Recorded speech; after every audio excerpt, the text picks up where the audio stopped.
Listen to these two clips about happiness.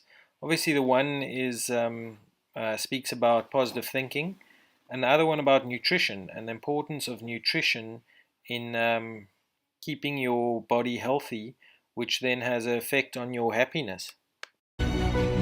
Smile. First thing when you get up in the morning, wake up and smile. This might seem stupid, but the very act of smiling, moving your facial muscles, is connected to all sorts of happy feelings in your brain. It's almost impossible to be upset when you're smiling. You can try it for yourself. The more time you spend in a positive mood, the more you'll condition yourself to be in a positive mood. The more time you spend in a negative mood, the more you'll condition yourself to be unhappy and sad. You're always going in one direction or the other, consciously or unconsciously. So why not get in the habit of conditioning positivity and happiness? Envision a great life. Plan your life. Think about where you want to go and not just where dinner's going to be tonight. And then go fight like crazy and live the life you designed. Setting the intention when you get up in the morning and feel grateful for what you already have in your life.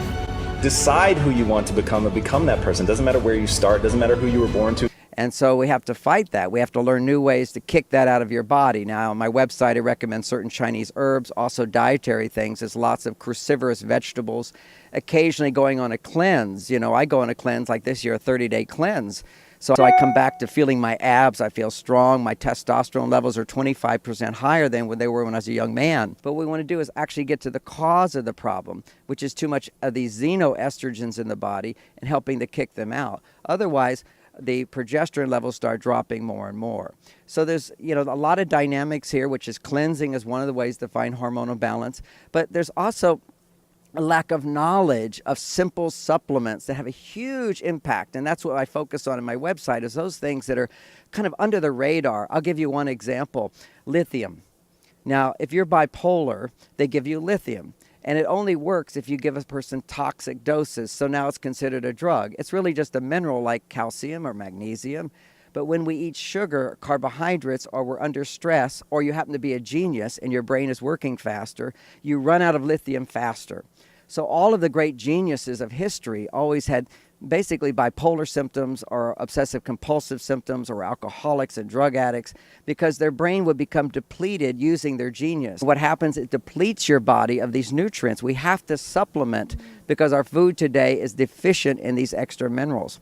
So one of those minerals, which is under the radar, is lithium. Everybody needs lithium, but not lithium carbonate, which is what doctors prescribe. Now, some people what we need is lithium orotate, which is a different form of lithium that has no side effects, no danger, and no need for high doses. Just a little bit of lithium orotate from 10 to 20 milligrams a day. And if you're super genius or you're depressed, one or the other, they go hand in hand, then go with 15 in the morning, 15 in the evening. That's a tiny, tiny bit. Several women here at this conference, they're teaching positive thinking, and yet they're on antidepressants. They think really positive, and they're doing all the right things, because one of the most important things for women and well-being is social interactions.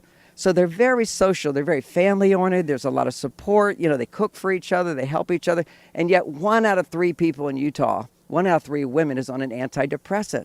What is going on? But practicing positive thinking actually depletes your brain of lithium. And now you don't have the actual raw material to make the serotonin, so it doesn't work, and so you go on an antidepressant. Once you go on an antidepressant, the reason it's a drug is it has side effects. And one of the side effects of an antidepressant for everyone who takes it is your cortisol levels double. So now you're more stressed. And elevated cortisol, as we talked in the beginning, stress interferes with everything in a relationship. If you're stressed, you just don't have the energy or the ability to see how beautiful and wonderful your partner is. And so what happens is, when you're always trying to be positive, if you don't have the actual nutrition that makes you feel, that is the foundation of those brain chemicals, those positive brain chemicals, then you can't make it.